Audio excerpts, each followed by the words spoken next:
Excellent, excellent. Thanks for having me. I'm excited to be here. Always take these opportunities very seriously. If you guys are coming tonight, you're here because you're expecting something of value, right? You want to leave here tonight with something that you can actually use to get better. And so that's why I come tonight, is to bring you something that you can use to get better. The flow for tonight, we're going to talk a lot about networking, which is the lifeblood of your career. Regardless of which career you choose, networking is where it's at. You've got to get to know people. So a lot of what we're going to talk about tonight is networking. We'll break it up into a few different sections, but you're going to see this continuous theme. And I'm going to give you some real-world stuff you can use. I'm going to give you some real stories that have actually happened to me so you can see sort of the application. Does that sound good? Awesome. A quick bit of background on me, and then we'll get to the good stuff here. I'm going to do this very quickly. So I did my undergraduate work at Eastern Kentucky University in Richmond, Kentucky. I was a physical education major with an emphasis in sports supervision, so it's sort of a focus on teaching. I had a minor in public relations. I did my graduate work at Ohio University in their sports administration and facility management program. I spent about 10 years in corporate America working for a Fortune 500 retailer, managing their sports marketing program. So the companies that advance auto parts. You'll hear me talk about them a little bit more later. I spent about 3 or 4 years working with Dave some back there at a marketing agency in Knoxville, Tennessee, so that was good. And I've spent the last year and a half, I guess it is, working for Huddle. Now, before I forget, before you guys leave tonight, if anyone's interested, and I can tell you a little bit more about Huddle, internship opportunities, grab one of these sheets if you're interested as you leave here tonight. And I've also set my business cards out here if you're interested. You can always reach out to me. When I came to speak several months back, whenever that was, some of the students would maintain engagement with me, and I'll try to help out as much as I can. So you're welcome to do that. I'll do whatever I can to help you. All right, so that being said, let's jump in. We're going to talk just for a few minutes about mentoring, and again, you're going to hear me talk about networking as part of this. But this is a guy named Steve Angelucci. It's interesting if you go to Google Images and just type someone's name in. I mean, I didn't think I'd find a picture of Steve, but sure enough, he was strolling through a parking lot. I had no idea why that image was there, but it was. And Steve has served as my mentor for many, many years. I want to tell you a quick story about sort of how this works, and you can, I think, see how it can apply to you. So I was 18 years old. I knew I wanted to work in sports, but I had no idea what that meant. I just knew I loved sports, and I wanted to do something I was passionate about in life, something I enjoyed. I didn't want to have to work for a living, right? Even though it's hard work, if you're doing something you love to do, you don't really think of it that way. I went to Eastern Kentucky University to meet with Steve. He was an assistant athletic director. I'd never met him before. I remember he said, "John, what do you want to do?"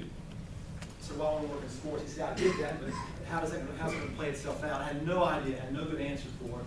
Steve's a very gracious guy. He said, "No problem. I don't know if I can pay you, but come work for me." So I went to Eastern Kentucky University primarily so I could work in the athletic department because I wanted to work in sports. I remember my first job there, because I was a student, but licking envelopes. You know, mailers were going out, and this was back in the early 90s. So that was my first job, working for Steve. Steve's an interesting story in and of itself, and I want to share this with you as well. Steve was a practicing dentist in Lexington, Kentucky, making really good money in his late 30s, but there was something missing from his life. He said he walked into work one day and he said, "You know, I don't like doing this. I'm not happy doing it. I'm making a lot of money, but I'm not happy." So in his late 30s, he made a career change. He went to Ohio University, picked up his master's degree in sports administration, and then he went to Eastern Kentucky University as an assistant athletic director, and that's where I met Steve, and so that's how we were able to develop that relationship. So keep track with me really quickly. Steve allowed me to come to Eastern Kentucky University and work for him, okay? That's number one. So I was at Eastern for a few years, graduated. In the meantime, Steve Angelucci had left to take a job with a company called ISP Sports.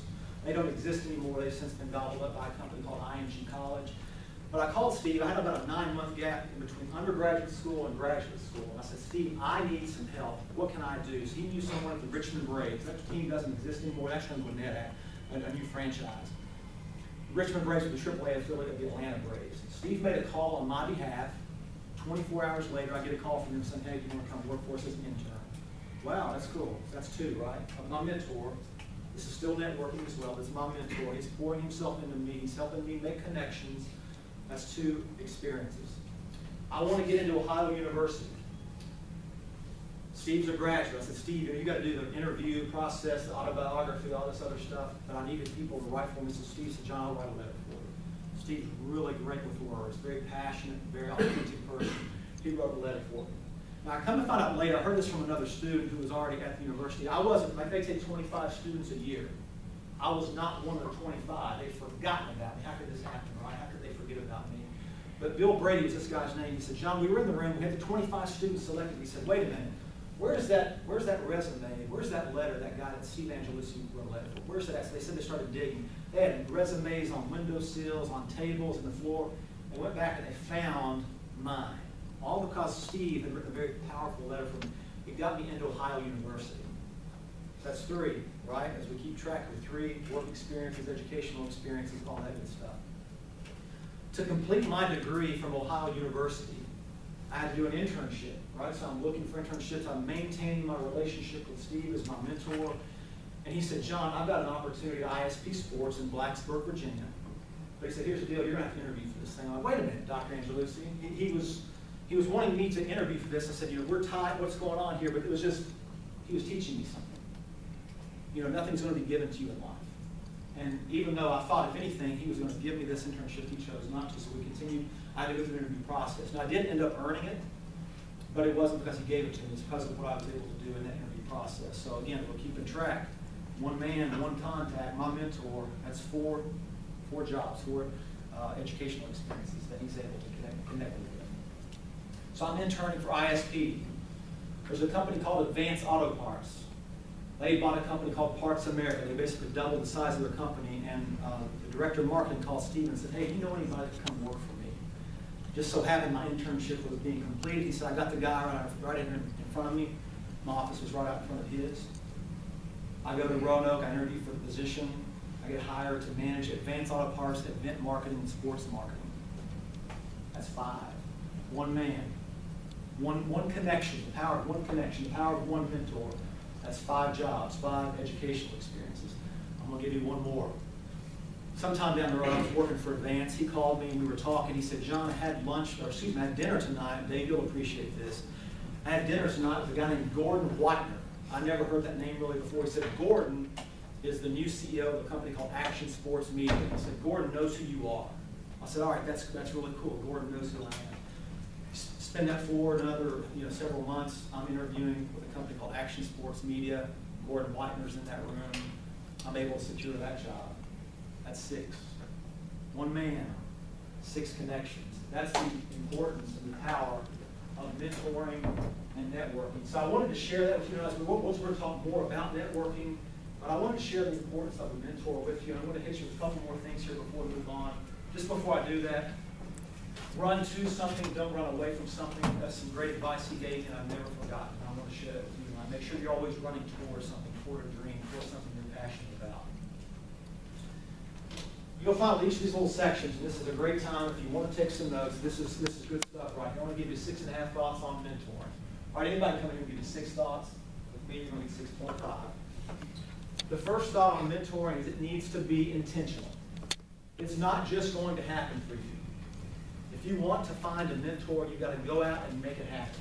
Okay, so be very intentional about that process. The second thing is to be strategic. So it's probably, I'm going to guess, fairly easy to find people who have more experience, people who have maybe been where you want to be, but just make sure, depending on what your area of expertise is or where you want to go in your career, you want to make sure that that mentor matches up with what you want in life. Okay, so make sure it's very strategic in the selection. Purposeful. What is the purpose? What is that purpose? Because I want to tell you, it's up to you, not your mentor, to determine what the purpose of that relationship is. All right, so that's on you as the mentee to be able to determine the purpose. Number 4, sometimes when I say this, people get a little bit confused. Giving. Now, what does that mean? What do you really have that you can give to your mentor? Because I believe that every good relationship in life, boyfriend, girlfriend, your mom or dad, whoever it is, it's not necessarily just a one-way street. A good relationship has to be a two-way street. You can't just take, you have to give. So what can you possibly give a mentor? The best thing I have found is to take the advice that they give you, put it into practice, go back to your mentor and show them how you've done it. Say, I've listened, and I've applied, and I'm making this happen now. That's the best thing you can give a mentor. always make sure that you do that so your mentor knows that you're not wasting their time. Number 5, pretty simple, right? Just be thankful for the opportunity. The mentor gives you his or her time, and that time is most likely pretty valuable. Make sure you show that you're thankful to that individual in that mentoring relationship. And number 6 is to pay it forward. Everyone in this room can be a mentor to someone right now. Before I moved down to Atlanta, I was part of the Big Brother, Big Sister organization. So I was able to mentor an 11-year-old boy. All right, so there's always opportunity out there. How old you are, you can mentor, you can pour into somebody else. You can make somebody else better. Make sure don't just take from a mentor, make sure you're giving to a mentee in your life as well. So think about that. And then point 6.5, informal mentoring is awesome as well. Tonight could be considered that. I want to try to share some experiences with you to help make you better. This is a very informal mentoring process. You bump into professors, academic advisors, maybe other speakers that you have come in. All of that is a way of developing some informal mentoring that you can learn from. All right? Any questions on mentoring before we talk more specifically about networking? I always like at least one question, so somebody's going to come up for me. Chris, who should ask me a question here? I can watch the ask me a question. All right. Person who is where? Right here in front. Right here. All right. Question about mentoring. Right here. Let's encourage him. Come on. There we go. There we go. Yeah. Yeah. All right. We got a question coming right here. All right. A question about mentoring. Do you have a mentor? I can say my father. Awesome. That's great. I'm trying to buy you time. Now your question.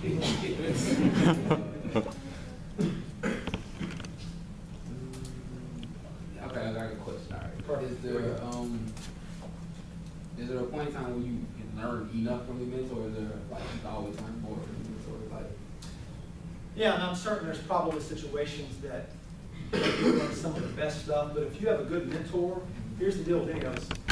We always should be getting better. Like, I hope I'm better today than I was a year ago. If I come back to speak with you or to a group like this a year from now, I hope I'm better then. So a good mentor is always going to be getting better, which means they're going to be securing more knowledge, which they can pass along to you. So I'm going to bet if you've got a mentor that's hungry and thirsty for knowledge, for application, for all those things, they're going to keep giving you good stuff. That's a good question. Thanks for volunteering.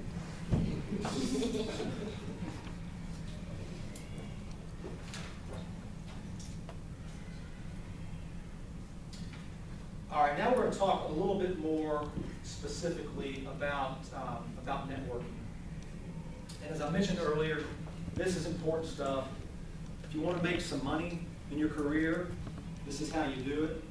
It's also just how you develop great relationships. And I find typically if you're developing great relationships, adding meaning to people's lives, adding value to people's lives, sort of the money and all that other stuff begins to take care of itself. So I'm going to share a few stories with you about networking right now that I hope you can learn from.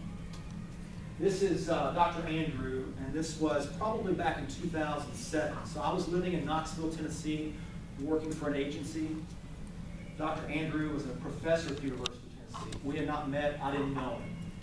I was privileged to be asked to speak at the University of South Carolina Sponsorship Symposium. So I was on a panel, and the guy moderating the panel that night was Dr. Andrews. So I developed a connection with him there. And I always had this little bit of an interest or curiosity about being able to teach, about being able to get in front of students and share some of my experiences with them.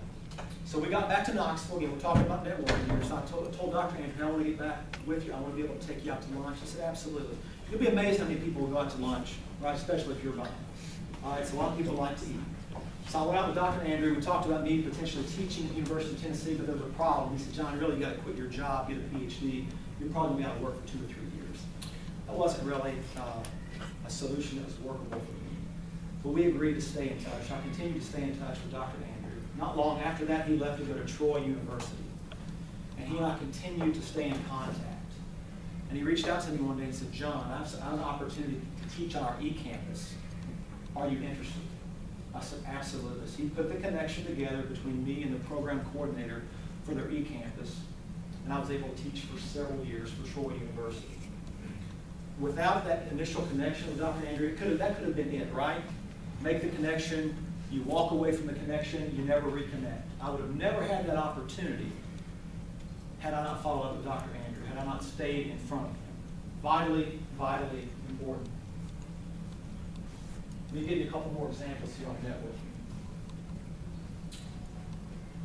You guys heard me say a couple minutes ago that I was able to work for Advanced Auto Parts for about 10 years.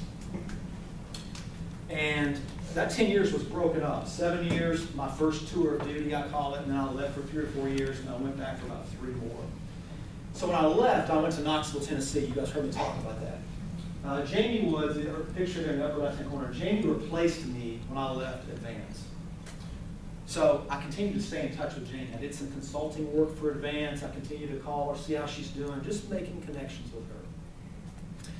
2009 comes, and the company that I'm working for shuts down. The whole company. So I'm out of a job.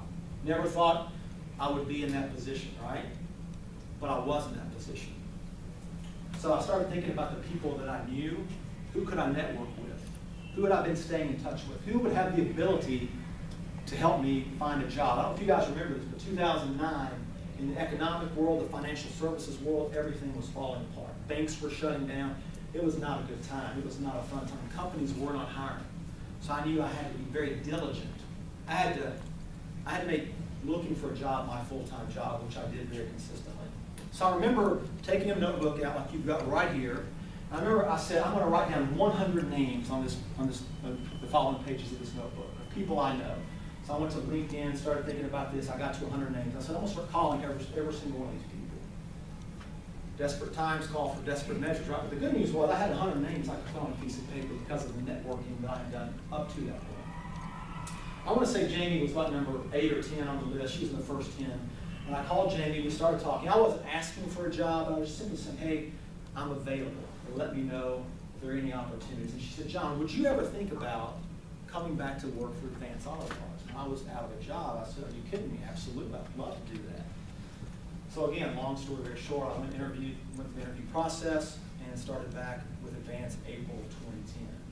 All because I was able to network. All because I was able to develop a relationship with my replacement. I mean, what real reason did I have to stay in touch with Jamie? But I was able to do that. In fact, just, gosh, it was 2 days ago, she called me out of the blue and we were just catching up. So even that networking continues to this day.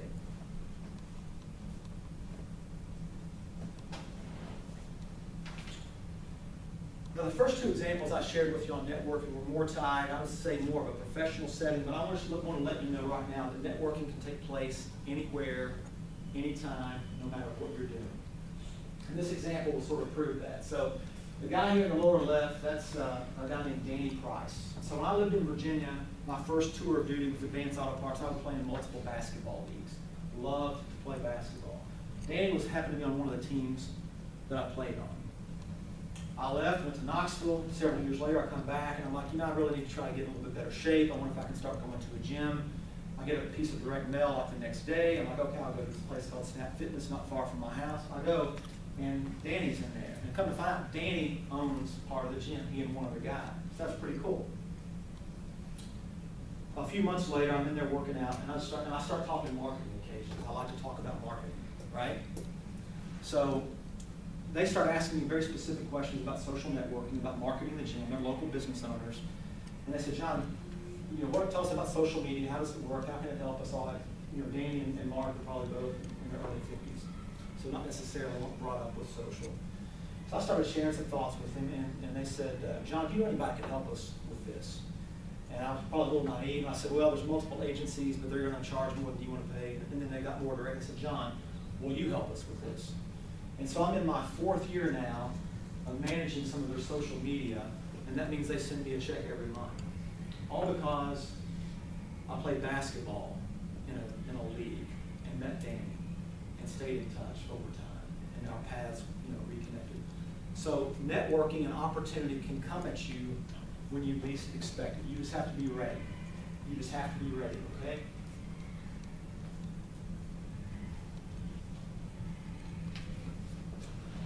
All right, 6.5 networking tips. This is good stuff right here. The first one seems fairly obvious, but I'm going to say it anyway. There are a few people that don't follow this.